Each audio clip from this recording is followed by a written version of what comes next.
Hello and welcome to tonight's episode of the Group Therapy Podcast. Brandon has graced us 2 weeks in a row now. Hello. And as always, the Group Therapy Podcast is brought to you by RU Game, the best comic book, video game, magic, movie, toy store in all of Pickle, Ohio. And especially DVDs right now, because aren't they on sale? DVDs are buy one, get one free until Christmas. Blu-rays and DVD box sets, buy two, get one free. As always. All until Christmas. Until Christmas. Buy them in bulk, so you know, if your internet ever goes out during this, this whole stay-at-home thing, you won't be bored. You got movies to fall back on. All right. Yep. And RU Game is at 124 North Sunset Drive, Piqua, Ohio, 45356, United States of America. And firing off those finger guns. Boom, boom, boom, boom, finger guns. Like you're a Wild West gunslinger. Finger guns. All right. Tonight, Brandon brought this one. He wants to talk about something. Dad always talks about how, the whole idea of, being nerd is cool now. And I honestly think that nerd stuff entering the mainstream, is a good idea. But, it's always nice to see, new people get into something. But then, this also brings up the issue of what I refer to, and what a lot of people refer to as gatekeepers. Okay, I'm not going to lie. Your mom points out that I've been a gatekeeper.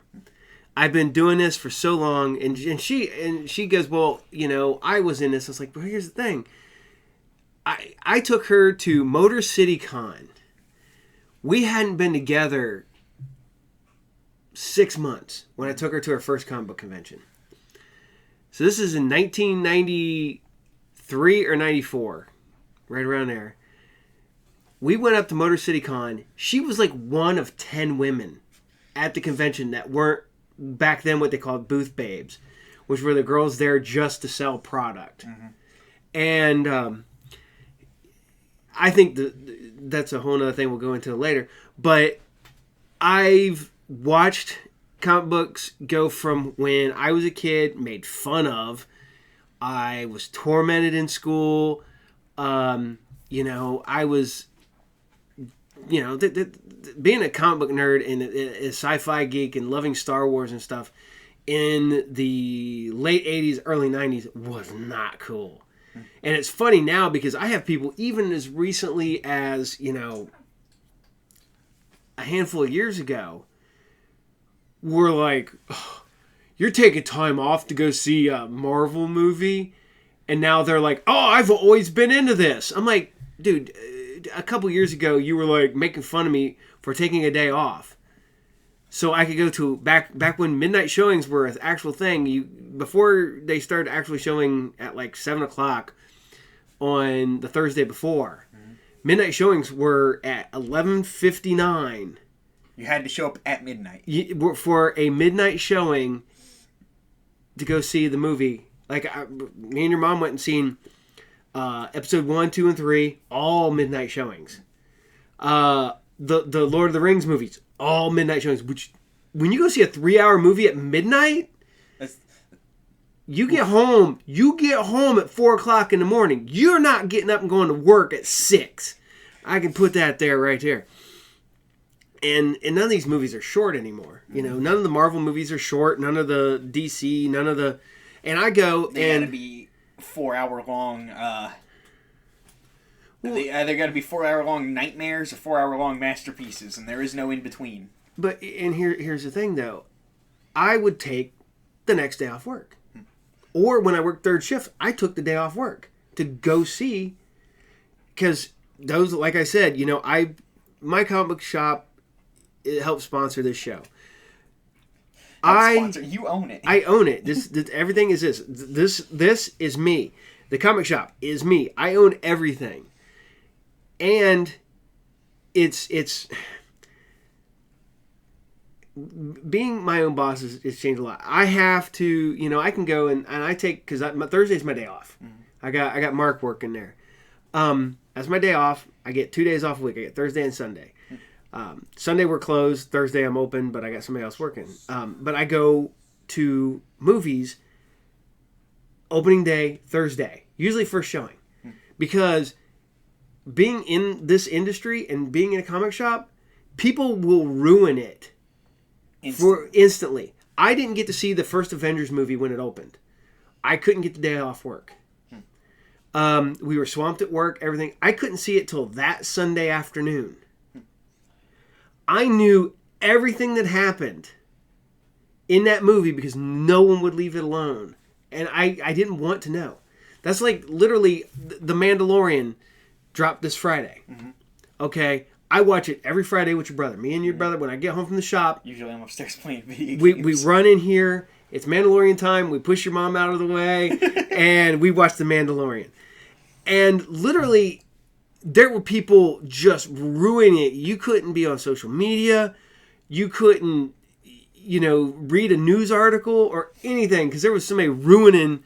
And I'm not going to ruin it for anybody. It's a damn good episode. That's the best thing I'm going to tell you. Is if you somehow haven't watched it, watch it. It's a game-changing episode. I'll tell you that much right there. And it was one of them episodes where me and Joe were like, oh, you know, oh, okay. And that still doesn't give nothing away. But there'd be people who are just, you know, as loud as they can. Hey, so Qui-Gon dies at the end of the movie. Yeah. He gets stabbed through by Darth Maul, but then Obi-Wan comes in and slices him in half. Oh, you mean you haven't watched the movie yet?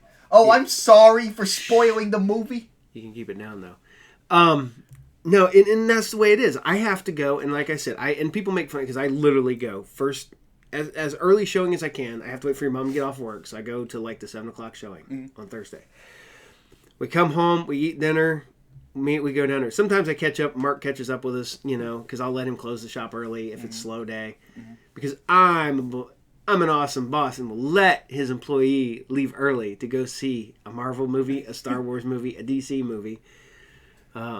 Even if that movie's horrendous. Yeah, even if the movie's bad. I don't know how many movies me and Mark have gone and seen and it was horrible. But, you know, we went and seen them. Especially when we had Movie Pass. Movie Pass. Such a great idea. Great idea for the consumer. Dude. It made no money, but by God, we got to watch a lot of free I movies. saw a lot of movies for $10 a month. I was going 3 to 4 times a week. And the only reason I didn't go more, there'd be days where I'd look at your mom was asleep, everybody else was asleep in the house. I'd go, Mark, what you doing? And he's like, nothing. I was like, let's go to the movies. And we'd drive to the movies. Please, bring back Movie Pass. Yeah, that's a thing that will never happen. I want, please bring back movies. But no, I get, and to go back to the gatekeeper thing, I do get a little gatekeepery. I am very much against people who use the fact that now suddenly it's cool to be geeky, you know, to milk other geeks. Yeah. To be like, hey, buddy. We were always, reading comic books. Let me $500. Yeah, I've got that too, by the way. I won't say any names, but I literally, I'm not gonna lie, I do a decent living, running my own business, have my own business, whatever. I will help people out. I enjoy helping people out. I have given to so many, helped raise money for so much stuff. I've given people money.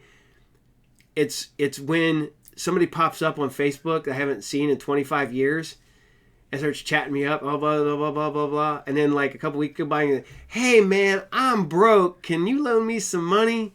And I'm like, no. I haven't seen you in 25 years. Suddenly you show up asking me for money? No.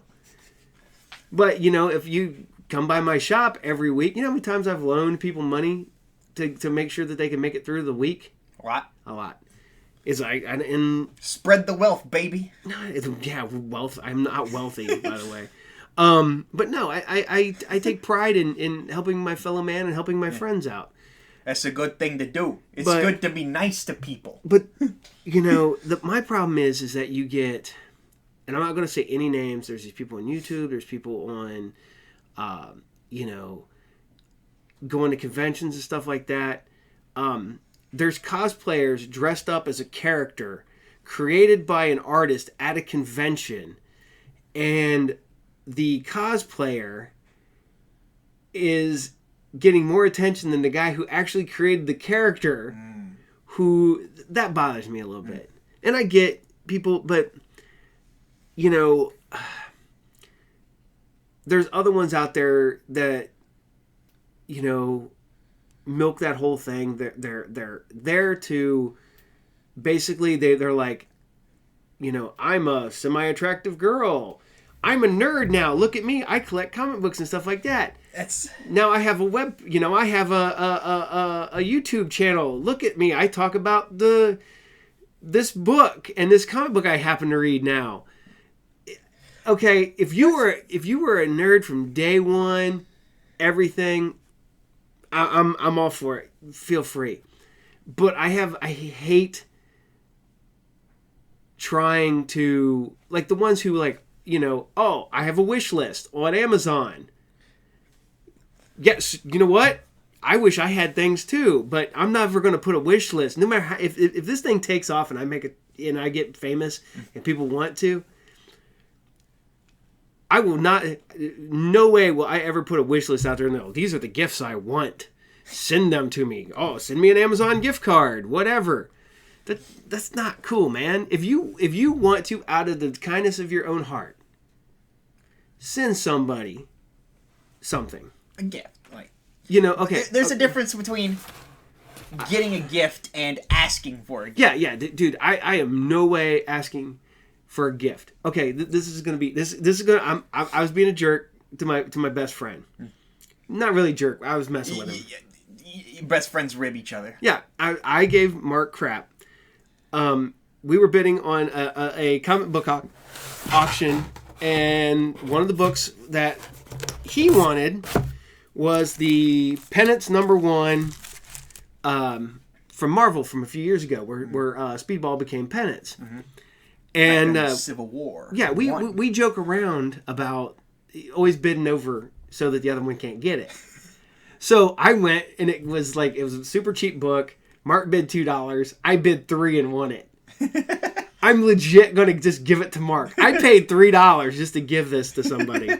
For a joke. And it's, but that's what we do. Yeah. I was going to say is, like, that I'm not saying that isn't an issue with the whole idea of, like, milking nerds. But, like, on the flip side, the paranoid belief that, like, everyone is looking out for that kind of leads into, like, what my problem is with the whole idea of gatekeeping. Because, someone new comes along, is like, hey, I'm a little bit of a fan of this, but I want to get into more stuff. And then suddenly they're hounded by guys who are like, well, you think you're a fan? Like, read off, like, 20 miscellaneous facts about Greedo from the Expanded Universe. Well, what's that? You never read anything from the Expanded Universe? Fuck you, you're not a real fan. Yeah. And it's like that kind of, like, you talk about, the gamer girls and whatnot. I hear all kinds of experiences about women who are, like, legitimately harassed. Oh, yeah. Because, like, nerds are just, like, hyper fixated, they're just like, oh, they have to be, like, they can't be a real nerd. This woman is here for some kind of... They're here for their boyfriend, they're here for their husband, they're here for their kids. Your mom gets it. Your mom's the gamer of the two of us. She likes video games. I don't mind. I enjoy playing a video game here and there, but I don't get to play them. You're more of a movie nerd. I'm a movie, comic book, and pen and paper nerd. Yeah. I enjoy sitting down and playing a video game. Literally, I just spent a ton of money to buy a arcade 1-up. Ton of money. We bought it on. We bought it from a guy who says he bought it from the drummer from Breaking Benjamin. No, bought it from no. That's not the one we got it from. We got it from another guy. Oh. We got it from the same guy, but not that. He got it from somewhere else. But no, I got that. I like playing arcade games, stuff like that. It's fun. I'll play them for a while, and then they'll go upstairs, and then they'll get put in your guys' rooms upstairs. But your mom has literally gone to, like, GameStop to buy a game, and they're like, "Oh, you buying this for your husband? No. You buying it for your kid?" She's like, "No, I like Fallout." You know, it's like, and, you know, your mom loves Fallout. Your mom loves Fallout, and she loves Final Fantasy VII. Mm-hmm. That's why you got Final Fantasy VII for her. I bought her the Final Fantasy remake. For anniversary, I believe. Yeah, I think it was the anniversary. Yeah, it was this year. So. Yeah, and you know, I mean, you know, stuff like that. Tina is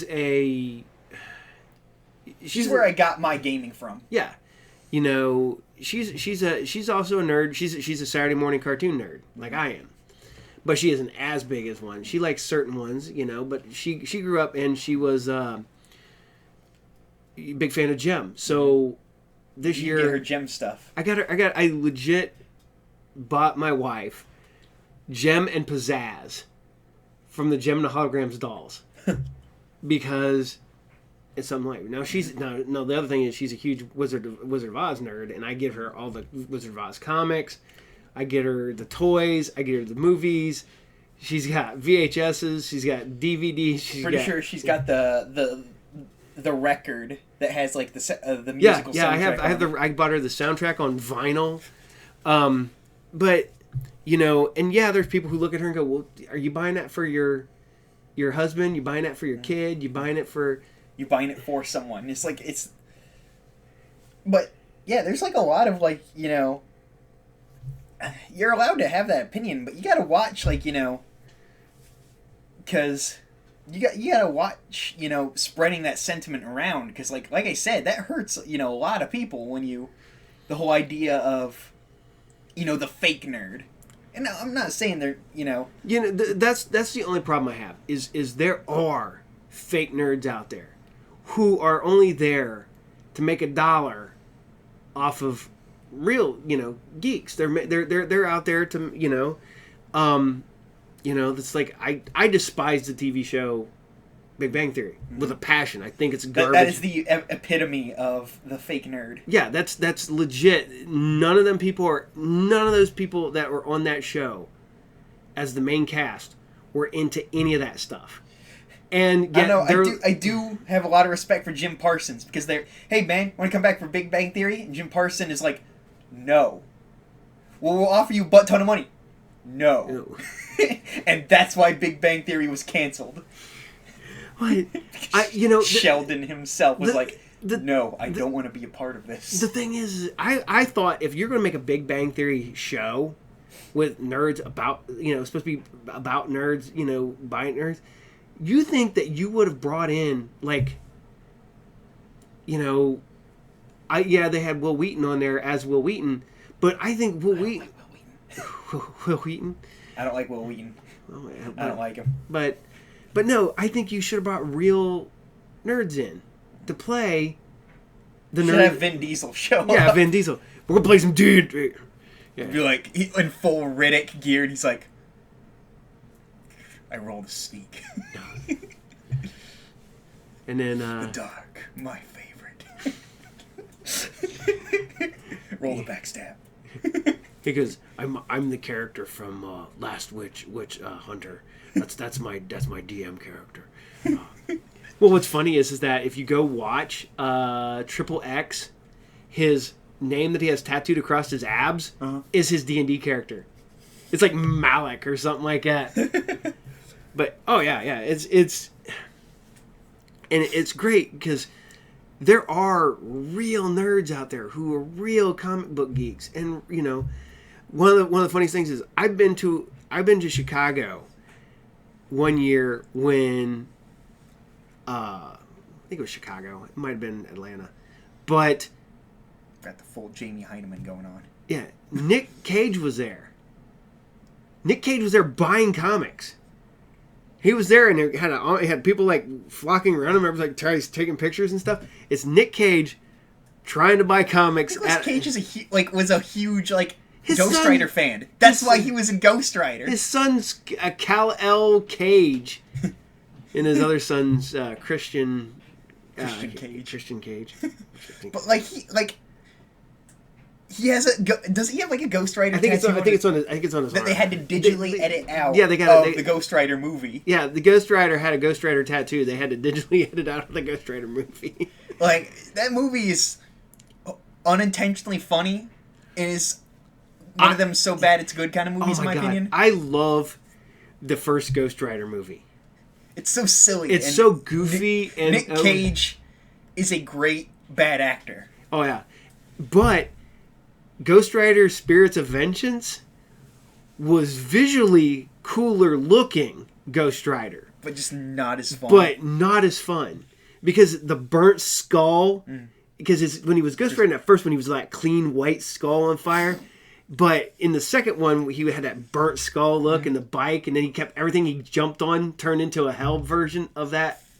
So when he took the big excavator, that was badass. I'm not gonna lie, that was fucking cool. But the pissing fire, that was dumb as shit. But you know what's awesome? What? I've been to Nick Cage's gravesite. Oh yeah, his one he has in New Orleans. In advance. Yeah. No, that's... It's a big marble pyramid in the middle of the cemetery. Everyone knows he's a vampire, and that's where he just goes to sleep. Have you seen... He's like, do you remember that movie? I'm a vampire! But... Where he played... Nick Cage is also great, legitimately great playing crazy people. Oh, yeah. Dude, go see Mandy and go watch Color Out of Space. Or better yet, go watch Raising Arizona. I was going to say, what was the movie about the parents that get a virus that make them want to kill their kids? Mom and Dad? Yeah. He was in that, and he's great in that. But, yeah, you got real, legit... Like Olivia Munn. Olivia Munn went from G4, Attack of the Show, one of the best shows ever. And by the way, I know they're bringing back G4... I'm just going to throw this out there. If you want to hire people to be on G4, I will totally do it for free. I could be the old man that tells you how stuff used to be better in the day. The grumpy old nerd I could be grumpy old nerd corner or something on a new Attack of the Show. But you read Olivia Munn's book, Suck It, Wonder Woman. That's, to be, I honestly think that when she was on the show, she was kind of I don't think the producers would let her get away with, Oh yeah, because they had an image of Olivia Munn that they wanted to protect. Kevin Pereira knew he could just get away with shit. Oh yeah, I always liked Kevin Pereira because he would just go up like this and pull just the take thing the earpiece out, throw it out over his back, and then he was doing a bit, and then he's like, "Oh, I better stop. I can hear him yelling at me from my back." Well, go watch. There's a great documentary on YouTube. I don't know who put it out, but it's like the last days of G4, and it talks about Attack the Show. It talks about what was the one with Morgan Webb and X-Play. X-Play. They talk about the old dude who gets. If you watch very closely, you can watch him get fired live on the air because he's sitting there, and as the show's ending. You know how they still had the credits running over? All of a sudden you see him go. And he looks over and that's him getting fired. And this is him talking about getting fired. So, but when Olivia Munn is allowed to be herself and be, she can be legitimately charismatic and funny. Yeah. She's the one who, when she was cast for Psylocke, she was the one who pushed for... The proper costume, yeah, because it was originally just gonna be black, but she pushed for the proper color, so the costume. And what she said, she had to be like KY jellied into her costume every day. Yeah, that's yeah. Okay, I don't know. That's a. Sounds like what would happen if they made a JoJo's Bizarre Adventure live-action movie. They did. Apparently, it was part 4. Yeah, there's a live Diamond action. is Unbreakable, Yep. It's, I hear it's actually really good. Yeah, you know what? Jotaro's actor, to get, the hair effect for his hat, he's, bald, and he, has, a fucked up hair, where it's just, this is his hair, and here is bald, and it's great. What I think, this is another thing, is people who hate stuff just to think they're cool. like the people who hate on the new Star Wars stuff. Like the people who hate on the DC movies. You're allowed to have an opinion of things. You're allowed to... But for some reason, there's a lot of people out there where it's just like, I have to hate this. And I have to find a way I have to justify why I hate this so I can call people who like it idiots. Yeah, yeah. You know, it also kind of goes into that gatekeeping argument. That's what I'm saying. That's what I'm saying. It's like, okay. I some of the Disney Star Wars stuff is hit and miss. Yeah, I mean, I loved Rogue One and I love Solo. I mean, I know people who hate Solo. I thought Rogue One was fun. I love Rogue One. Rogue One is like number 2, or 3. It's literally Empire Strikes Back, Star Wars, A New Hope, Rogue One, Return of the Jedi, in that order, and that's saying a lot because but there's people who legit just hate on those new movies, and I'm not gonna say here's my problem with the new movies. I don't hate on them; they're popcorn movies. They don't have. They're definitely made because Disney wants the money. Yeah, Disney. They don't. Disney has Star Wars. They need to profit off Star Wars. I think Rogue One had a passion behind it. Solo had a passion behind it. You had Ron Howard, who really liked the subject, who did well after the other guy left. He could tell he went in there and he tried. I think, with J.J. Abrams, I'm not saying he doesn't have a love for Star Wars, but I'm saying that he just wants to make a big blockbuster movie that people will go see. And I went and seen them. I didn't hate them. I thought they were good. Yeah, but about the Star Wars sequel trilogy is like, it's a dumpster fire no matter what you're getting into it, because you're gonna have people who are like, this sucks, this sucks, this sucks, this sucks. I just think that they okay, you had all these movies to build up all these characters, and then they tried to hurry these new characters through. And if you read the books and stuff, like Poe has a great backstory. Awesome backstory, but it's not touched upon at all in the movies, and I think it should have been, because it would have made the second movie make so much sense.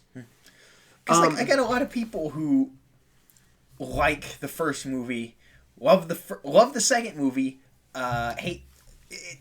The one opinion that everybody seems to agree on, though, is that the Rise of Skywalker. Rise of Skywalker is easily the worst out of the trilogy. But the weakest movie. The worst one is, I thought that was the most fun movie. It's definitely the stupidest. It's a popcorn movie. It is a summer popcorn movie. But literally, I have customers who come in who will freaking fight you tooth and nail to that Disney has destroyed Star Wars. I'm like, then don't watch Mandalorian, don't watch Clone Wars, and don't watch Rebels, because you watch any of those 3, you will know that Star Wars is alive and well. It's just on TV. It's streaming. Star Wars has always thrived, because, like, for the longest time, it was just the original trilogy and then the prequel trilogy. Star Wars has always thrived from its expanded universe. The side content. Dude, I grew up when all you had for expanded universe was, Splinter in the Mind's Eye. Pay Alan Dean Foster. The Han Solo books. The Lando Calrissian books. And you had the Marvel Star Wars series. And then that ended in, and you didn't get nothing for, 92? And then you got Dark Empire. And you got the Thrawn trilogy. And then there was Shadows of the Empire. Yeah, and you had Shadows of the Empire, which is now not canon, and it kind of sucks that that's not canon. So make Dash Rendar canon. Oh, dude, I want he will dash your hopes away and render you. I want Shizor. Prince Shizor. Yeah, they introduced the Faline, and they introduced them in the Rebels series, and Clone Wars, but there was so much good stuff out there. As I'm sitting here trying to look for Star Wars books behind me. I literally have like stacks. I think that's what all this is Star Wars books. Yeah, yeah, and I don't have any of the Disney stuff. It's all up to the There's Red Harvest, Darth Plagueis. He's got the Star Wars Death Trooper stuff, the Star Wars zombies. Yeah. And they're closer to necromorphs from Dead Space. Yeah, and then I've got, I think this one. I got a copy of Dark... Oh, yeah. Signed by Kevin J. Anderson. Cool. My signed copy of Darksaber. Never trust a Hutt. But, you know, this is what you had for the longest time. This was your Star Wars. Dark Horse Comics took it over, and they ran with it and gave us a lot of good stories. They gave us some garbage. Don't get us wrong. Mm. There's some not good Dark Horse comic stuff out there. Anything that made Jedi like Dragon Ball Z power level is just hilarious. And kind of, in my opinion, just kind of like kind of weakens Star Wars a bit if you're gonna like make the Jedi like Dragon Ball Z power level. Like, well, but you know, I know it's just like, how are they wiped out if they were this if Jedi could obliterate a planet? And well, here it is. We're going back to the Gatekeeper thing. Is I love Star Wars. I will always love Star Wars. I mean, there's Darth Vader and Clone Troopers. I have Boba Fett's and Jango Fett's and Stormtroopers. I have a full set of Shadow Trooper armor. Yep. It takes him a while to get it dressed, and he has to have help to put it on. Yeah, and if you saw a Stormtrooper walking around on Halloween during Trick or Treat in Piqua, Ohio, that was him right there. That was funny because I kept hearing about the Stormtrooper and here in Piqua, and that was me. Stormtrooper revealed. I can love Star Wars. To me, the last 3 Star Wars movies were no different than the Fast and the Furious movies. I will watch the Fast and Furious. I like watching Fast and Furious movies. They're dumb as shit. Oh yeah, but they're dumb fun. They're dumb fun, and The Rock is awesome. Yeah, and The Rock is pretty much good in everything he does. Vin Diesel. Vin Diesel. Yeah. Vin Diesel can make a bad movie watchable. Kind of. Kind of. He's not Idris Elba, and he's not Ken Watanabe. Yeah. Who can make about any movie they're in great. Yet again, Idris Elba was great in Ghost Rider Spirits of Vengeance. But then there's people who just hate to be hating. Like it's new, therefore it's bad. Okay, there's the people who hate on Marvel movies. They're like, oh, that's just the lowest common denominator. I'm like, dude, these are well thought out movies with an overlying story arc over 10 years. How? Like, it's pretty cool that they... My complaint about the Marvel movies is that Disney's using them to get richer than God. And... the individual movies I like, but the business model of, like, making movies to make an infinite amount of money. Like, they're always putting out content for it, always making... And it's like... See, I'm happy. I grew up in a day where there wasn't comic book movies. You got your Superman movies, you got your Batman movies. No one else. And that was pretty much it. You maybe got a low budget Captain America. You got a low budget Captain America movie. You got the made for TV movies that Marvel did. You got the Generation X. You got your Nick Fury starring David Hasselhoff. You got your Spider-Man TV series from the 70s with the live action, and you had your Hulk with Lou Ferrigno and Bill Bixby. Then you had the ones where they tried to make spin-offs when they tried to introduce Thor and Daredevil. And then we were supposed to get the death of the Hulk, which was supposed to introduce She-Hulk, which completely got thrown out the window. We had the Doctor Strange live action movie. We had a... before the Marvel movies, there were the animated direct to DVD. Oh yeah, which a lot of them were really pretty good. Watch Hulk versus Wolverine. Yes, and that's like my favorite. Thor. That's my favorite one out of like some of the. That's my favorite Marvel animated movie. No, the Planet Hulk was really good too. Yeah, except for which we didn't get. We didn't get the Savage Surfer, but we got Beta Ray Bill, who I think fits. Yeah, I think he fits the story better. Yeah, but. You know, you get like I said, you legit get the people who just hate because they think you and either also get the they ones hate that there's a black man in it. Mm-hmm. Yeah, there's just also a whole lot of unbridled racism.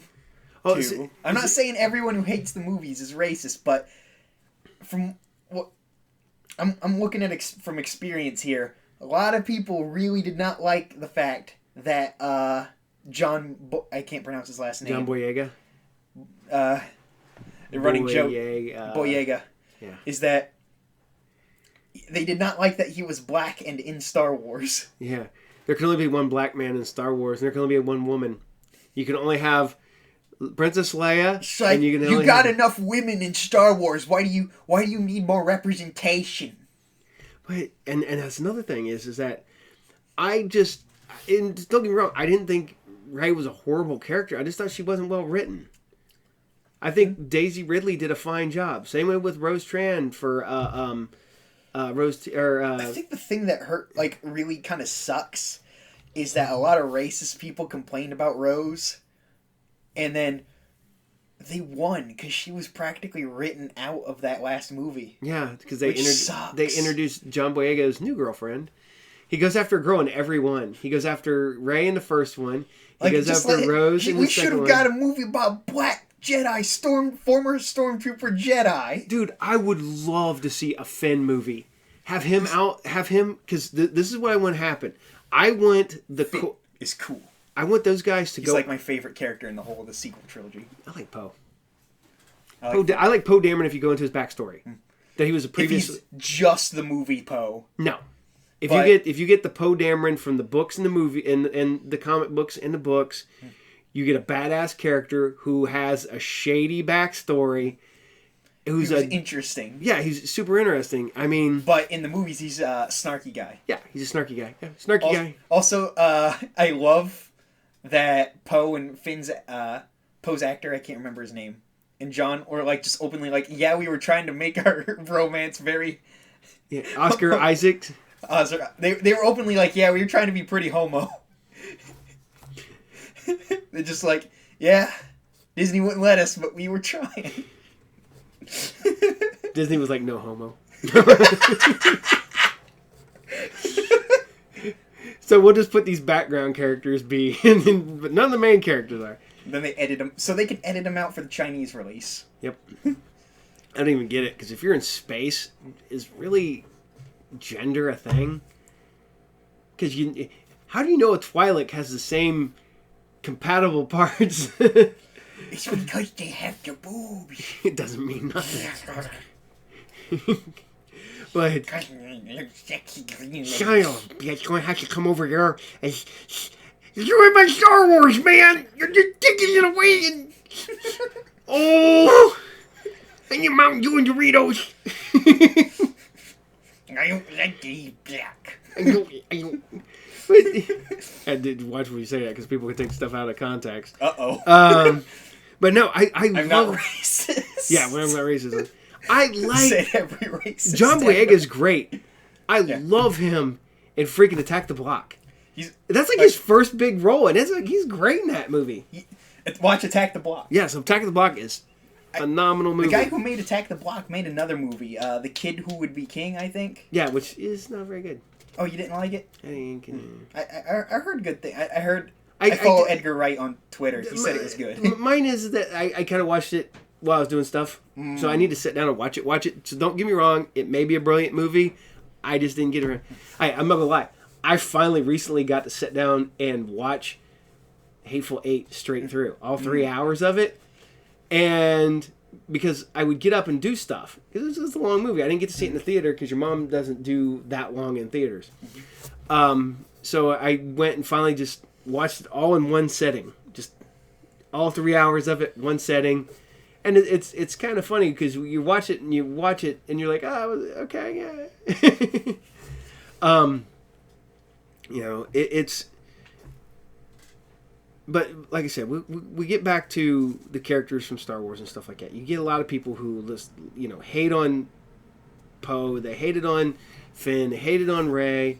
They didn't like them because they were new. Yeah, they didn't like them. I feel bad. You know what I feel bad for? Out of the entire Star Wars series, Jake Lloyd and Ahmed Best. Oh God! Those two people got crucified because they were look little into kids. the Ahmed Best story. It's horrible. That That dude- guy was suicidal. The freaking God. Jake Lloyd quit acting because he hated how people treated him. He was a little, was he like 9? Dude, Vince is 10. If Vince was ever in a movie and people are like, he's fucking horrible, I'm going to punch him in the face. I mean, like, he was a little kid. You know? That's messed up. But, you know, and the dialogue wasn't the greatest, and he did the best he could as being a little kid. But, you know, You expect a little kid to be able to deliver lines like, "You're an angel." Well, like, come on. My It's favorite like- one was somebody put on the internet the other day, and it had him goes, "Are you an angel?" And she goes, "No," and he's like, "You will be." And it was the text from Yoda. But it's just funny on the people's hate on these characters have like ruined people's lives. It's like, say what you will about the prequels, their reception killed George Lucas's passion for filmmaking. Mm-hmm. And it's kind of sad, because, like, he understands what made the prequels bad and why people didn't like them. He's like, you know, he understands that people were yes men. He understands that he's not really a good scriptwriter. The man can be a really good filmmaker. Like, I think that George Lucas has a vision. And if somebody else wrote if he just went and he goes, okay, this is what I want to happen. This is what I want to do. That's what happened with when he sort of adds like his baseline George Lucasness. That's how stuff like Clone Wars happens. Yeah. And it's great. He was involved. He's still involved with stuff like The Mandalorian and Clone Wars and Rebels. Yeah, because Filoni was George Lucas's right hand man. But then we get into okay. Then you get going with Star Trek. Like, I was gonna say, I want to bring up one more thing about Lucas. He sold Star Wars to Disney because Disney. He wanted to start pursuing more independent projects for filmmaking, and he sold Lucasfilm to Disney, so the people he knew and were friends with wouldn't, like, if he had like if he made another stinker and they lost money, he knew that they would still have their jobs if, you know. And also he donated a huge chunk of that Disney money to charity. Yep. Yeah. He's But everybody used to joke around. Well, he got married and had to sell his Star Wars stuff. But seriously, like, you know. Oh yeah, and I doubt you're watching this, Mr. Lucas, but keep just. And like I said, I do and will always love Star Wars. I will, when I die. You're probably going to be. We're going to burn your corpse like they did to Vader. Vader. Well, I always tell everybody I'm going to have a funeral pyre, and the funeral pyre is going to be my comic boxes with me propped up on top, just everything lit up, because I'm taking it with me. Except for that. That's going to Joe. That's going. It stays in the family. Yeah. So, you know, everybody gets. You know, he got shit on. You know, he got. And it's people sucking the fun out, and it's people not nerds just are vile when they're angry. Oh, dude, it is like a nerd's worst a comic geek, a nerd, Star Wars fan's worst enemy is themselves. All right, but we're gonna get ready to transition, so we're gonna put a commercial right here. So we'll be right back after this.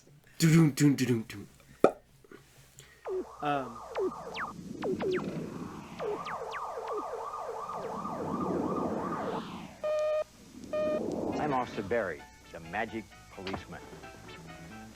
And this is my friend Nacho. Hello. We've asked our friend, Officer Shaky, to join us for safety tips on earthquakes. I am Shaky, a children's safety police robot. I work the kids' detail. Earthquakes can be scary for kids. Earthquake, earthquake. Go under a table or desk, or in a doorway, never near windows. It's good to plan ahead by making sure you have extra food and water. You'll also need a flashlight. Don't panic. Be prepared. Safety isn't magic, it's real. Live long and safe.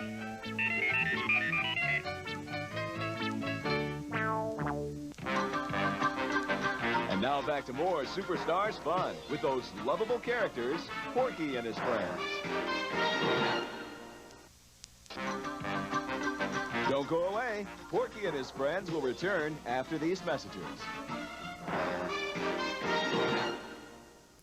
We now return to the Group Therapy TV podcast. All right. And the other one is Star Trek. Star Trek's not as bad, but you still got those people who Trekkies are a little more chill, but there are people who but they're better at hiding their rage. Oh man, I remember when Next Generation came out, and the original Trek fans were not having it. They're like, no, we're not going to have this dandy captain, British guy, you know. Captain Picard is my favorite captain. Captain Picard. Freaking Patrick Stewart he's one of the other ones. You could put Patrick Stewart in a bad movie, and he will be the best thing in a bad movie. He was the best thing in the original Dark Phoenix, and he was barely in it. Yep. Him and Hugh Jackman. He was the best thing in X-Men Origins. Huge jacked man. We need someone to play this. We need someone to play this Wolverine character. We need someone who's huge and jacked, man. I have just the person for you. No. Well, no. Here's what what was, because everything that was changed about that is they're like, we need a character to play Wolverine. Okay, how tall is he? He's like 5'3". Okay, he's like 300 pounds, all muscle. Okay, he's also a short Canadian man. He's gruff Canadian, voice. And he's got like a Clint Eastwood vibe going on, and he's gruff and he's stuff like that. Okay, I know what we can do. 6'3" Australian musical guy. That'll be perfect. And he was. There's certain people, and I love Hugh Jackman as Wolverine. Hugh Jackman is great as Wolverine, and he has so much fun. Oh yeah, Hugh Jackman just loves being Wolverine. And you know when a person likes playing a character, you know, that's like you see Tom Holland. Tom Holland's having a blast being Spider-Man. Even if you're not a fan of the new Spider-Man movies, I like Tom Holland. I like Tom Holland. Yeah, Tom Holland is. He's a pretty good young Parker. Yeah, he's very good young Parker. I just wish they would let. Stan Lee and John Romita goes, you gotta let Peter Parker graduate high school. Because Peter Parker was only in high school for just not very long in the comics. Mm-hmm. And then he went off to college. Then he became now he's a man now with he's a wife. Yeah, and a child. It depends on which comics you read. I'm a big Spider-Girl. Spider-Man Renew Your Vows. Great storyline exists in the universe where the One More Day thing never happened. But if only that was the mainline universe. But going back to Star Trek, I remember every time a new Star Trek series came out, the previous Star Trek people would get pissed. It's like, you dare bring something new to us? Oh man, when they brought out Trek 2008 with Pine and Urban and Zadania and all them, people were upset. Original Star Trek fans were pissed. I knew a guy I worked with who was like, I'm not going to see that. That's not, it's not, and I'm like, dude, it looks great. And then I went and seen it and was like, I saw that movie because that was the summer of the drive-in. We went to the drive-ins a lot that summer. Yeah. And we would go. Yeah, we were there too. Yeah. We were. And I saw that movie like 5 weeks in a row because we would go and it was always the last. Abrams is really good at making a visual spectacle. Oh, yeah. My only problem is that when I went and seen Into Darkness, the second one, too many lens flare, and I went and seen it in 3D. I had a horrible headache. Massive headache. But I really liked that movie. I enjoyed... Like, it's not without its faults, but it's a fun popcorn movie. Yeah, they're fun popcorn movies who really take umbrage. I like that they're literally an alternate timeline. They embrace. They take the Star Trek and they go, okay, we're gonna give you a hug, and we're gonna hold on to you because we know we're still part of you. And it's like they hold on to that. But I knew, but like it's cool. The first movie is literally about the fact that it's an alternate timeline because there's old Spock and young Spock. Yep. Because old Spock was briefly trapped in this alternate history where Romulus is destroyed, and then the Romulans destroy Vulcan, which is now part of the Star Trek Discovery storyline. But you had gatekeeping's been there forever, and it's been. I bet you gatekeeping's been around since the days of like peasants in castles. Like, Hawk, I watched this play way before all you peons ever watched it. You know. Now, excuse me, I'm going to shit in this pot. Well, the worst part about it is that I sit down and it's like people go, oh, you know, Michael Bay ruined Transformers for me. I'm like, first one he clearly likes Transformers, but as they go on, they're clearly more and more phoned in. Yeah, he loses his passion. But then Bumblebee came along at the end that he just produced, he didn't direct. And I think Bumblebee is okay. It goes this way. It's the best Herbie movie made. It's the best Herbie movie. It goes the original animated Transformers movie, then Bumblebee, then Transformers 1. It's like all they ended up being was later on is explosions. Also, Michael Bay's kind of a horrible person when you read into it. Yeah, they treated Megan Fox like shit. And the media treated her like shit. Like, no, they looked at her thumbs and went, "Freak!" No, I got nothing. But seriously, look, it's not a pleasant story to look into. That's why they ended up giving her April O'Neil in the because of when they shit canned her from Transformers, they ended up giving her April O'Neil in Turtles.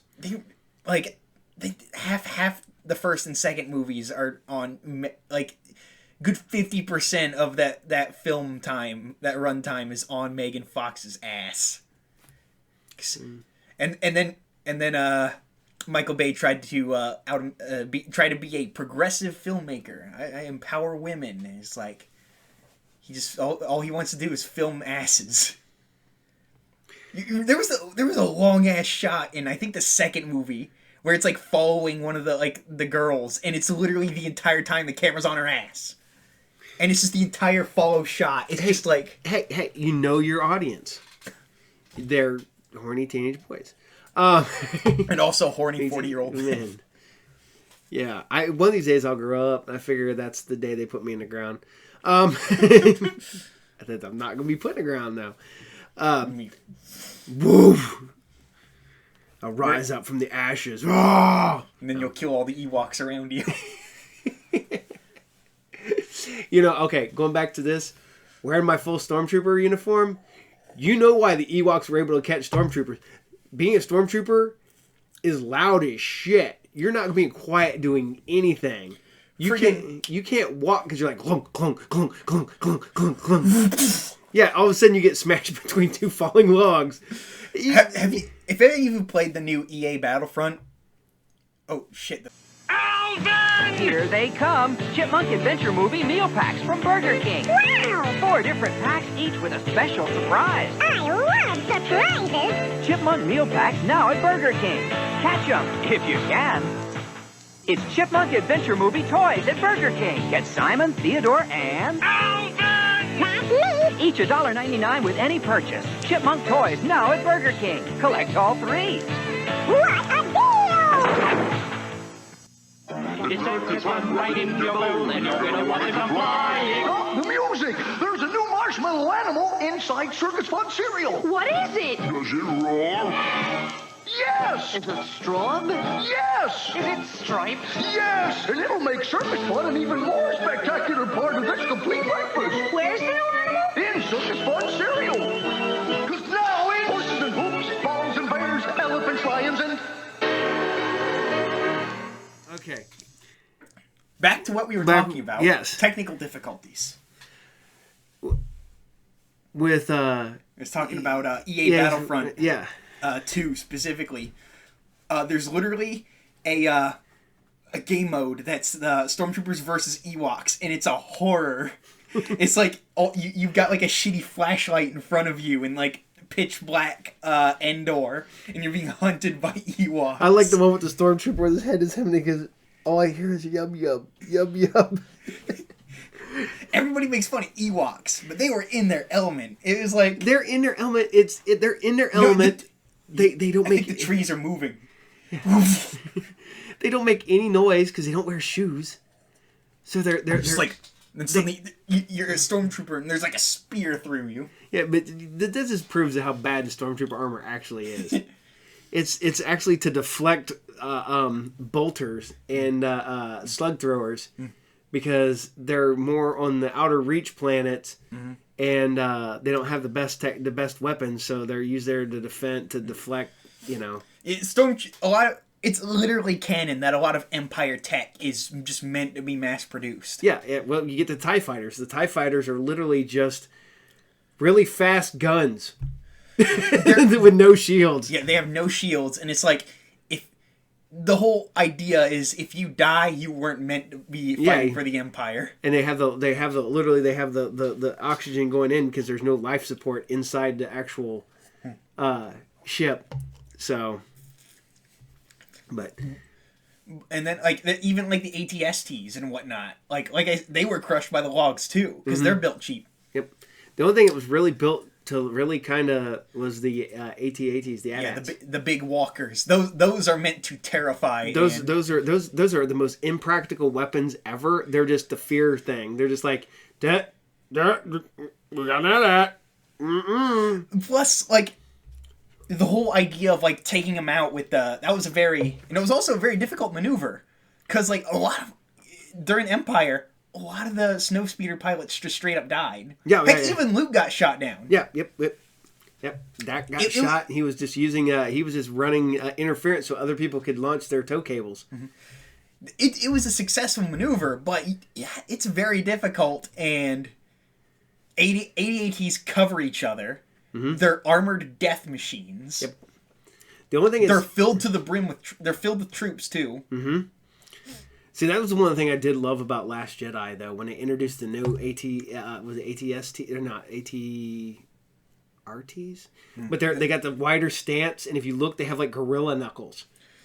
So they they're these big massive. They got wider stance because they're not. They wouldn't be able to get taken down like the old school ones. As I keep trying to point over to the AT-ATs across the room that you can't see. You want me to pick one up? No, I'm not bringing the AT-AT over here. All these stormtroopers will fall out of it. I got stormtroopers inside my AT-ATs. But you have a walkthrough of your nerd room sometime. One of these days, one of these days I'm going to do this. I was going to film me at Jesse's house today and just going through comic boxes. I'll probably do that tomorrow, and I'll throw that up this week because I just bought a comic book collection today, and I will be doing some more of that stuff. I don't know how long we've been recording because it's it's just now turning 9 and we started. No, we're there. You can see the digits right there as we keep. Well, that's because the footage reset. We were we've been 5 minutes. Yeah, we were 50 minutes. So we're good, and plus we lost 10 minutes at the beginning. Events. We lost as we talk about all the technical issues that we experienced throughout this episode. That you probably didn't see. That you are not going to see because we're going to edit all that crap out. We'll leave the remarks about the editing in. Nothing like confusing your viewers. Yeah, we will confuse the shit out of some viewers today. All right. But no. Okay, right now I have an issue as a comic book collector, as a store owner, as... And this, people give me shit because I am very much anti-speculation. For the simple fact is I think it artificially inflates prices that don't last. When people jack up a book on Monday and it doesn't drop till Wednesday, that's crazy. And then you get the people who don't collect. All they do is buy books to hurry up and try to flip them. I don't... Scalpers. They're video game scalpers, comic scalpers. Literally... Nobody likes a scalper. If you're a scalper, quit watching. But I get buying books and making money. This is literally my job. I buy comics to flip them and do this. But I think the problem is that you get people who any first appearance of any character is now starting to see value. They'll snatch it up and create an artificial scarcity in the beginning. Yeah, that's what's going on with the PS5 right now. Yeah, people are buying them up like crazy and creating an artificial scarcity so they can make a quick profit. Yeah, and the thing is though, is I think that some of these books are going to lose value rather quickly when the hype's done. I've had books that, Guardians of the Galaxy #1 of the series where they introduced Rocket, Quill, Gamora, all them as the team. That book at one point hit like $150. That sells for like $10 now. Suicide Squad introduced the Suicide Squad that we pretty much saw in the Suicide Squad movie. That first issue hit like $100, and now that tanked. You get these books, they drive the price way up, and then when it's like, and it drops back down. Certain books are always going to have value because they're first. Yeah, Giant Size X-Men #1 will always be a hot, expensive book because one is there's not that many of them out there anymore. But mind you, there was, a million. That's a legitimate scarcity. Yeah, there was 1 million of those printed. There was probably less than half of that still exist. Less than yet half of that again are more than just reader copies. Less than half of that again is good copies.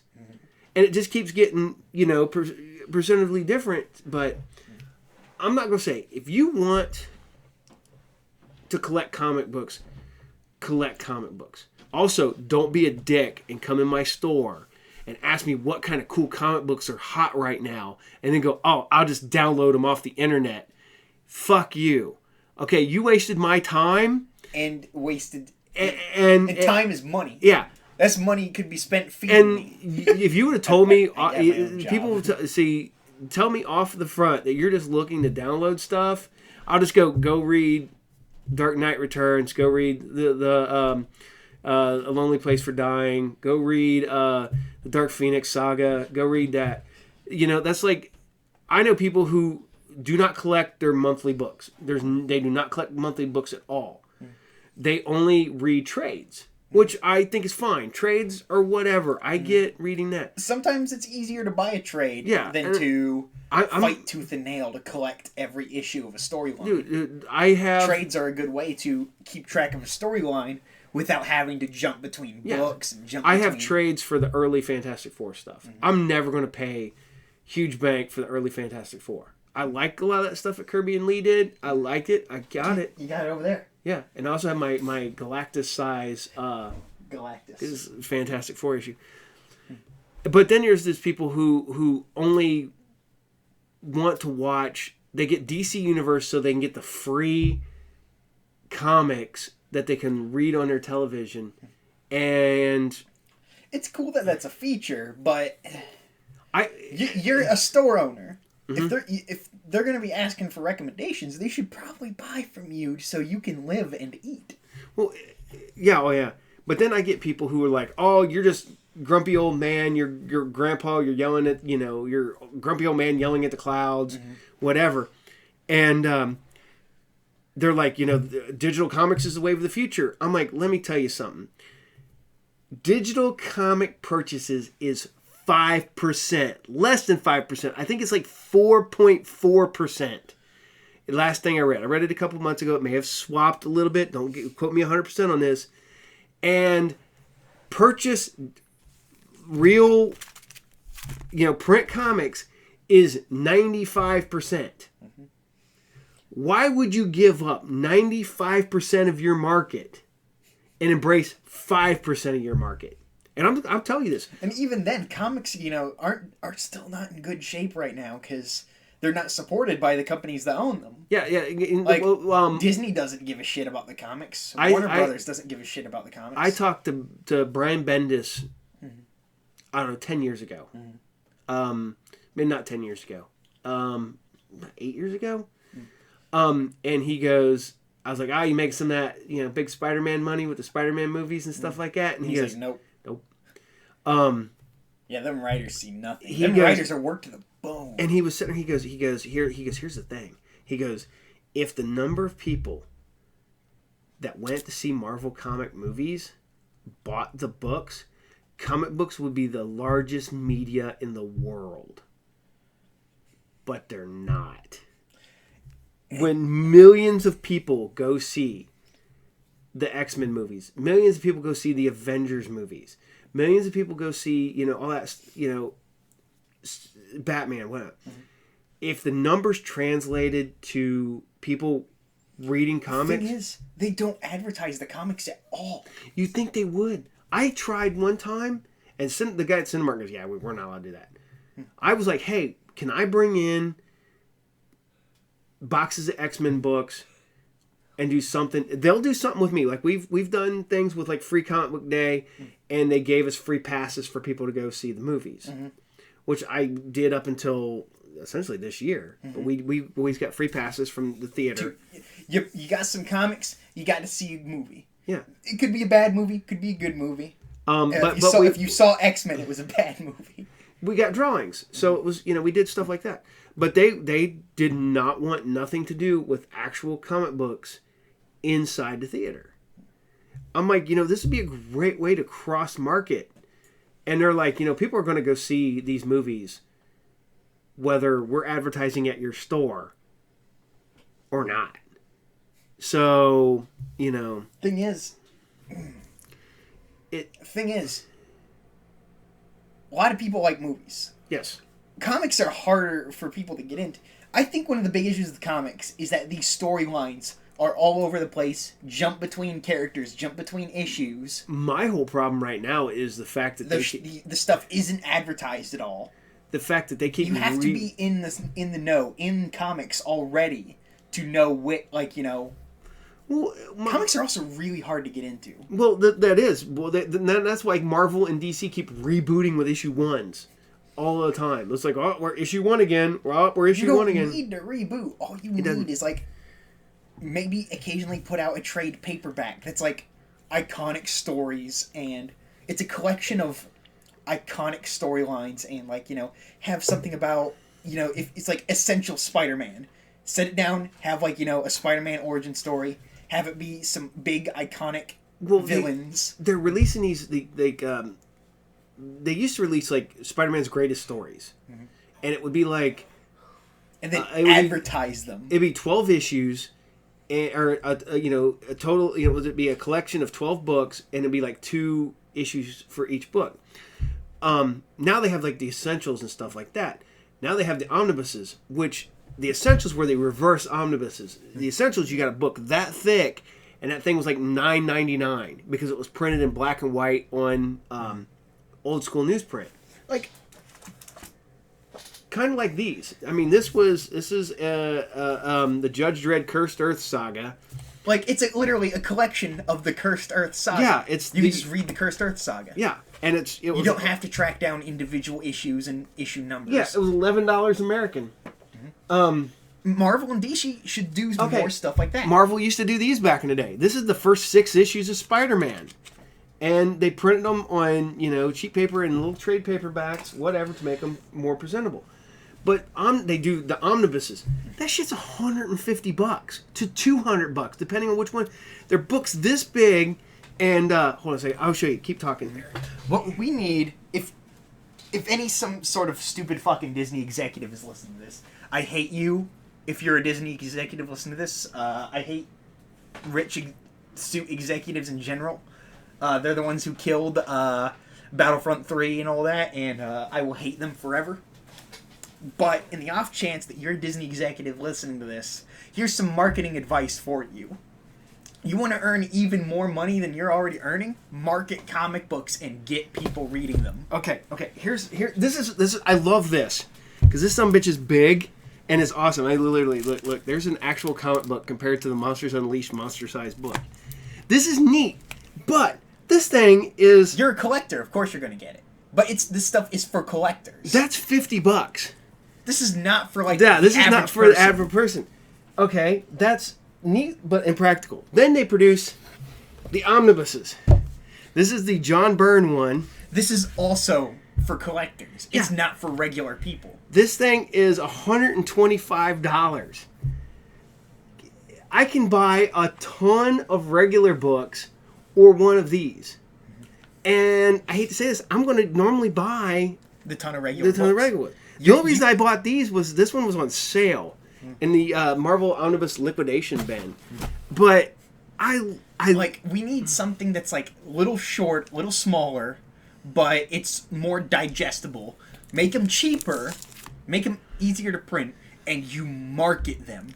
You market them as a good starting off point. Do you like the Marvel movies? Check these out. Well, see, what they're doing now is they're doing the Marvel must-haves and the True Believers, which does, they'll reprint the first appearance of a character, which is cool, and it's a buck. I get that. That's awesome. That is awesome that they're releasing these books, $1, whatever.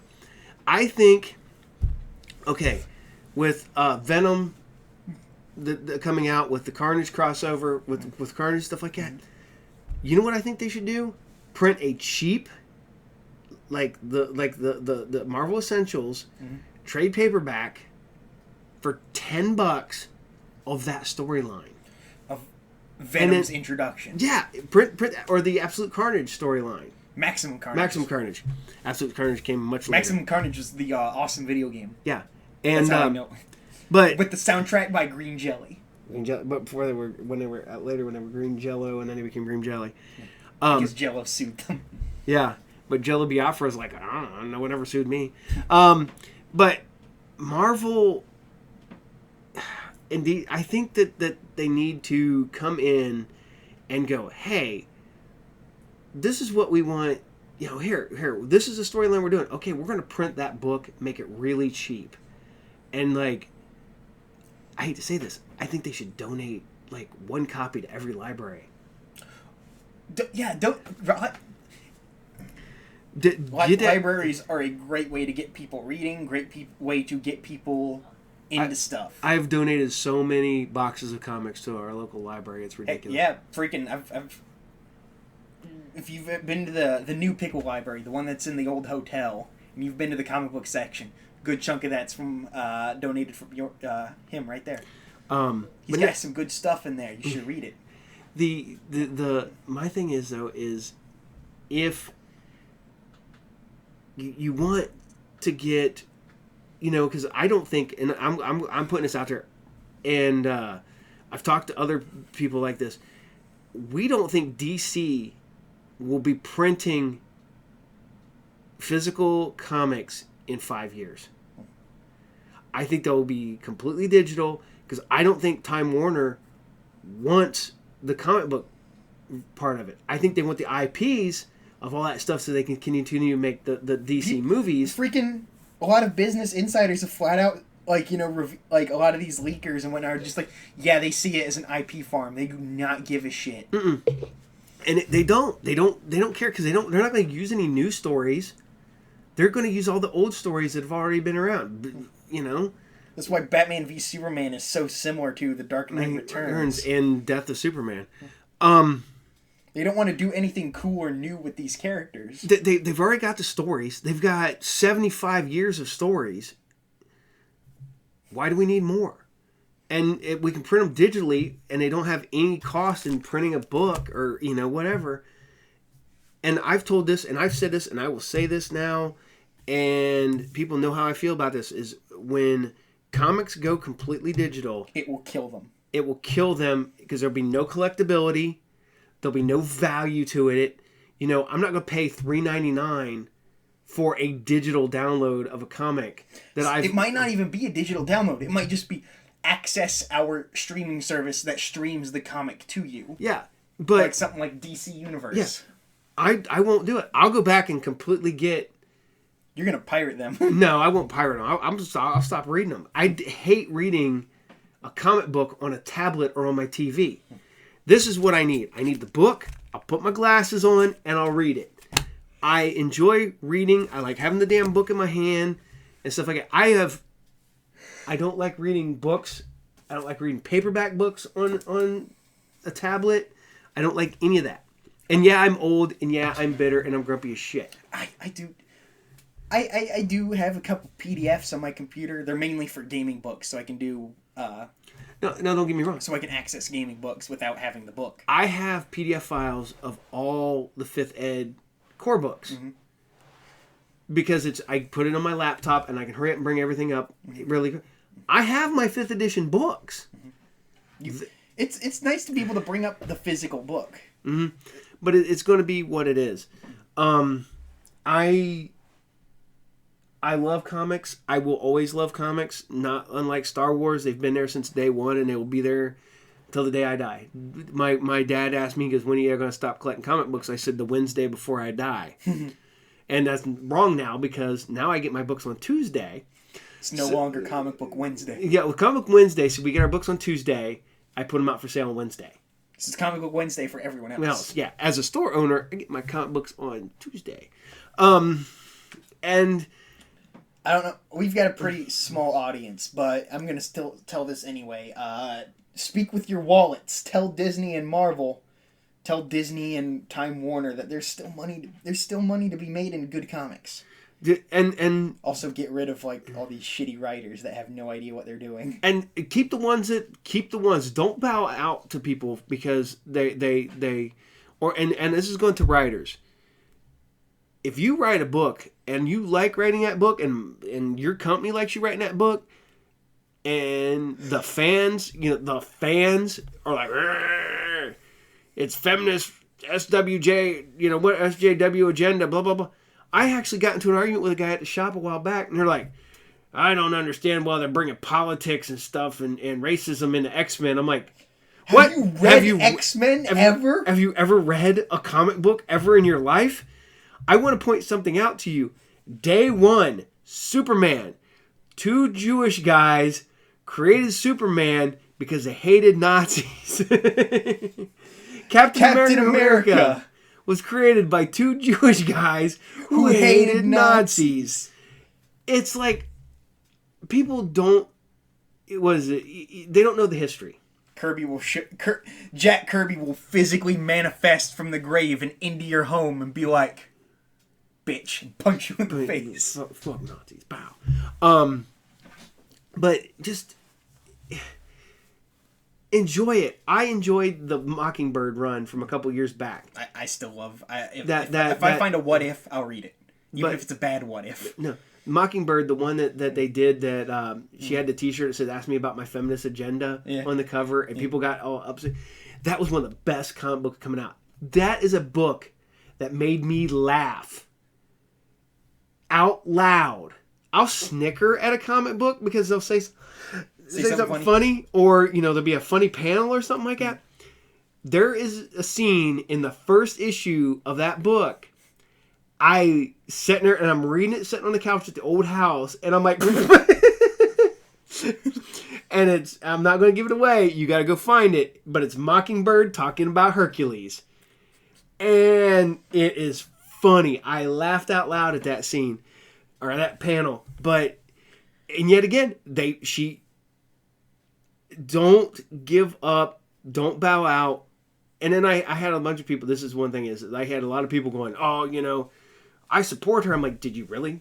Did you go buy the comic when it came out monthly? I did. Did you buy every issue? Because I did.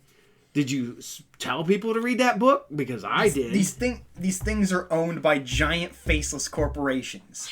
If you want to support them, if you want more stuff to be made, you have to speak with your wallet. Yeah, and also, if you don't speak with your wallet, they'll be like, this is unprofitable, and they'll kill it. Well, And that's what's happening to comics. Well, what's funny They're is killing it. What's funny is that like there's books that Captain Marvel, Carol Danvers, is not a good selling book. It sells okay at best, but she got her own movie. Black Panther's been canceled. I don't know how many times. He got a movie, and the movie was really good. Except for that weird CGI battle on the weird trainee thing that looked like a Power Rangers episode. Yeah, tell me I'm wrong. But, you know... It's like... It's a lot of not, people don't really like how Carol's being written nowadays. I'm digging the current run, but it's funny because they introduced her sister, L'Oreal. And I'm like, so she's really about her hair? So I'm just saying. But I'm going to point something out. Carol. Captain Marvel. This is Captain Marvel right here. This is Nitro killing Captain Marvel. He didn't kill him outright, but this is the issue that basically killed Captain Marvel because he got cancer and then he went on to die. And he's one of the few characters that has stayed dead. They brought him back, kinda, but never completely. And I really Marvel, Captain Marvel. If like Carol, she jumps from either being a nice fun character to being an absolute maniac, and it depends on who's writing her, and that's the problem. She's written very inconsistently.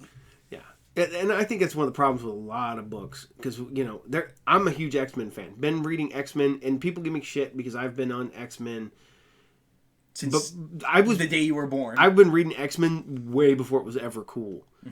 I legitimately, there's a handful of comics I remember reading as a kid. You came out of the womb reading an X-Men comic. No, I came out probably I wouldn't. Probably the first comic books I started reading were Star Wars. And like... so you came out reading a Star Wars No, because Star Wars didn't come out until a few years after I was born. But literally, the comic books I started reading when I was a little kid were Star Wars, like Battlestar Galactica, X-Men, like Werewolf by Night, Tomb of Dracula, stuff like that. The horror, you love the horror Marvel and Swamp Thing, horror DC, and Brave and the Bold. Loved Brave and the Bold. And then I started reading, like my top 10 when I was a kid were Star Wars, Battlestar Galactica, X-Men, the horror comics, because I can't really count them. They all kind of blend together. Count Tomb of Dracula, Werewolf by Night, Living Mummy, Frankenstein's Monsters will kind of blend together. Swamp Thing. Man Thing. Yet again, it goes into the horror. The horror thing. But then, it was Marvel Team Up. Marvel 2-in-1. And Brave and the Bold. I love the team up books that Marvel and DC had. They were willing, like, a lot of people talk about how, like, the big draw of Marvel over DC is that Marvel felt like a continuity compared to DC, their stories were very, I loved Rom. I still love Rom to this day. It's kind of messed up what happened to the guy who made Rom, though. Yeah, and then Green Lantern. Well, you've been a big fan of Green Lantern. Remember that story where it's revealed that Hal Jordan is racist? Yeah, well, he wasn't racist. He was just sort prejudiced. Yeah, he was just sort of clueless white man. Yeah, and he was like, well, he is the kind of guy who would be like, all lives matter. Oh no! Hey! I'm not gonna lie. Recently, I've been on a kick about Native American rights and stuff like that. We got a little bit of blood in there. We're trying to trace it down. I think we're like a 16th. We got blood on both sides of the family, actually. Yeah, which makes you about a 16th. Yeah, you got blood on your side and blood on your mom's side. Yeah, from Papa Cisco. Yeah. Is it from the Sherwood side or is it from the Lee side? Sherwood side. It's great grandma. But it's kind of messed up what we're still doing to Native Americans to this day. But like I said, we're going to go back because we're getting way off topic. We're talking about pretty heavy topics here. Yeah, that we're not equipped. A nerd podcast is not equipped to talk about these things. Gatekeeping. I've been guilty of it. I'm not gonna lie. I feel like it comes from like having bitter experiences. Oh yeah, dude. And... I don't believe a lot of people have paid their dues, and I know that's a stupid thing to say. I don't think, as a comic book nerd, I went through being tormented as a kid. I went through people legitimately threatening to tear up my books. I had, would stand in line for movies and have people make fun of me standing in line. Like, oh, you're going to go see... I remember going to see the original Teenage Mutant Ninja Turtle movie and having, like, people make fun of me at the mall because I was an adult seeing the Teenage Mutant... Well, not an adult. I was 16. But I went through all of that. I remember, hiding the fact that I... At one point, I was bullied in school, but I was bullied for being a weird kid, and that didn't help either. I was a weird dude too. I didn't really talk about my interests. I was just the weird kid. I was. Now you're a weird adult. Yeah. One thing I used to do as a kid is something I specifically did in first grade, and I don't know why I remember this. I had a crayon, I'd go under the desks, and I would just mark on the table legs with the crayon I don't remember why I did it. I just did it. I don't know why. But children are weird. Yeah, kids are weird. we were all weird as kids. But okay, like I said, gatekeeping, it's wrong. Do not gatekeep. Don't gatekeep. If Dad can tell you to not gatekeep, he's fighting against his old man. Oh, dude, I'm not a boomer. I'm a Gen X, dude. The boomer is just a general term for old man at this point. But but also, don't be a fake one. If you're only in it to make money or to leech off of people, you're kind of a piece of shit. There are people out there who are now conning, trying to get, hey, give me money, send me this, when they're making, some of them are now millionaires because they milked their audience who... their job description is being a nerd. Yeah. They're a famous nerd, and that's why they're famous. Yeah. That's not cool. You're literally destroying... your fellow nerd. I feel like Will Wheaton dives into that a bit. He's kind of... The more I learn about him, the more of a piece of shit he is. I don't know much about him, and I don't really care. That's like finding out that some of the people I thought I would want to meet are dicks. And now I'm like, oh, okay. Then you have Kurt Russell, and you're like, yeah, he's still cool. Sweet. Russell. Yeah, but even Kurt Russell will say some shit that you're just like, I don't agree with that, but I still think Kurt Russell's cool. That's because Kurt, sometimes it's like, well, these people are older, they're not quite in tune with, what's all right and what's not. But then other times you're just like, yeah, fuck him. Like, what's his face? He's saying, shit, I hate him with all my might. He's the guy who's like saying slurs up on stage at a concert, and he was like, that's singer, friend of Fox News. Oh, dude from Stained. No, not Stained. Guy from Stained is also a shithead, but I was talking about the guy. He made Cat Scratch Fever. Ted Nugent. Ted Nugent. Yeah, I don't like Ted Nugent. He's a shithead. Fuck Ted Nugent. If Ted Nugent comes on the radio, I don't listen to him. That's like... I'll just be like, nope. He's a pedophile, but... Well, that's a whole different story. No... Same with Woody Allen. If I ever meet Woody Allen, I'm going to kill him. But no. But yet again, just... There's always going to be... Nerd podcast. Yeah, Nerd podcast gets really straight and serious and stuff. Don't... If you love something, enjoy it. Don't let anybody else tell you you can't enjoy it. I am a huge comic book, sci-fi movie nerd. The whole 9 yards. I am the epitome of just geekiness. But literally, some of my favorite things in the world is I love like blaxploitation movies, and I've had people go, "Why do you love?" I'm like, I love blaxploitation movies. You look into the story, like a lot of these blaxploitation movies were made by black people. Well, a lot of them were made by white people, though. Yeah. But a lot of them were also made by black people if you look into yeah, the stories behind them. But and just, you know, if you love, my goal in life is to be the one hunky friend who dies. The death of that only, a revenge movie. The death of the only hunky friend. They are the Brotherhood of Death. If you ever get a chance, watch the movie Brotherhood of Death or YouTube the trailer. Brotherhood of Death.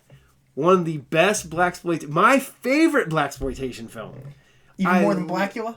Yeah, Blackula's like second. Is it? But it's close. Brotherhood of Death is just the best of the best, worst movie. Just it's everything. They kill KKK members. You don't get any better than that. Yes. They come back from Vietnam fighting one war. They got to fight another war. But yeah, go Google the trailer for Brotherhood of Death. But no, enjoy what you enjoy. If you enjoy it and nobody gets hurt by what you enjoy, have fun. If you're a video game nerd, be a video game nerd. If you're a comic book nerd, be a comic book nerd. But don't be racist. Don't be racist. Don't be homophobic. Don't be misogynist. Do not be just leave people alone too. If they just aren't like you, then just ignore. Just go away. I don't like assholes. You know what I try to do? Steer clear of assholes. Even when you find out people that you like end up being assholes, they're just like, oh, well, time to leave that guy alone. Yeah. I'm finding out a lot of people are assholes. Honestly, I'd rather... Yeah, it's kind of depressing anymore. Yeah. But no, just... If you're a horror movie nerd and you enjoy horror movies, enjoy horror movies. Watch your space movies. Watch your fantasy movies. Read your comics. Play your games. Yeah. Play your D&D. And if you make me grumpy and I say something, I don't mean it, I'm being a bad... That's just this old man that's instincts. Just me and my old... Yeah, I'm old. Like, when you become old, you just suddenly start hating new things. You suddenly become a little more defensive about... Oh, dude, I'm not gonna lie. I love streaming. I think it's one of the best things ever because I can watch whatever movie I want to watch pretty much whenever I want to watch it. If streaming would have existed in 1988, I would still be in my bedroom, having never left, having never had children, having never found my wife. You're just like fused with the couch. Your fingers like... I would just... you evolve to just press the remote. I would be like just this little thing just oozed into a chair. You just become Jabba the Hutt. Paul the Hutt. I would learn how to turn the channel with my mind. No, you have your manservant do it. He's like, oh. The subtitles below. He's just like, this movie's funny. Una mighty solo. But no, and don't get me wrong, but I'm also physical media. Because one thing is, they can't take away your physical media. Read them contracts. Make sure you own what you're buying when you buy digital. This is mine. They can't take this away from me. This is mine. This is mine. This is all mine. They can't take it away from you if you own it. If they try, they're gonna have to pry it from your cold dead hands. But if I were to download this book and have it on my tablet, they could take it away from you because they can go, oh, that's your thing is expired. Nope, we're not going to carry that no more. Disney will be like, oh, your Disney Plus subscription. All this stuff you bought, done. You can't have it anymore. Yep. Like what they tried to do with when they released Mulan digitally. You had to own a Disney Plus account and buy the movie. Mm-hmm. And if you stopped paying for your Disney Plus account, you would lose that movie. Mm-hmm. That's insane. That's insane. That's one of the things I hated when the quarantine hit. We were watching movies because they were new movies were coming out that you could watch on digital. On digital. Like I own Scoob digital because we bought it for Vince. Mm-hmm. I own a physical copy of it. If they were to try and take the digital copy, I have a physical copy. So, but yeah, just fuck, just enjoy. Just enjoy what you enjoy. Have fun. If you want to cosplay and you are 100 pounds soaking wet holding the brick, but you want to be Wolverine, cosplay as Wolverine. If you are a girl that weighs 300 pounds and you want to be Storm, fuck cosplay as Storm. Nobody, just people. Don't let people take away your fun. I don't look nothing like Jason Todd, but I've cosplayed as the Red Hood. I don't think Jason Todd has a dad bod, but you know what? Hey, you know what? This dad bod's almost gone. You're old man Jason Todd. Yeah, I'm old man Jason Todd. I've got, That's a Jason Todd Beyond. Jason Todd, just old man, grizzled ass Jason Todd. That would be cool. DC, if anyone's listening, get on that. Red Hood Beyond. I wrote a script for a fan film for old grizzled Jason Todd, who was the only one left of the Bat family. And he was taking his time to go hunt down and kill all the guys who killed the Bat family. Yep. So, but as Brandon hits the light over there, as a stretch out of camera range.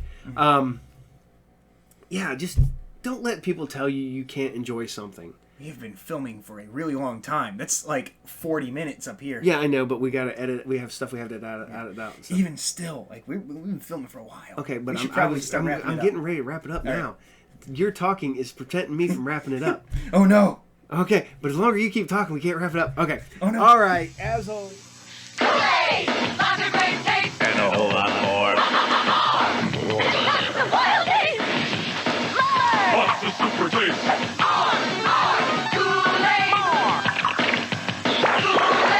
Lots of great taste! And a whole lot.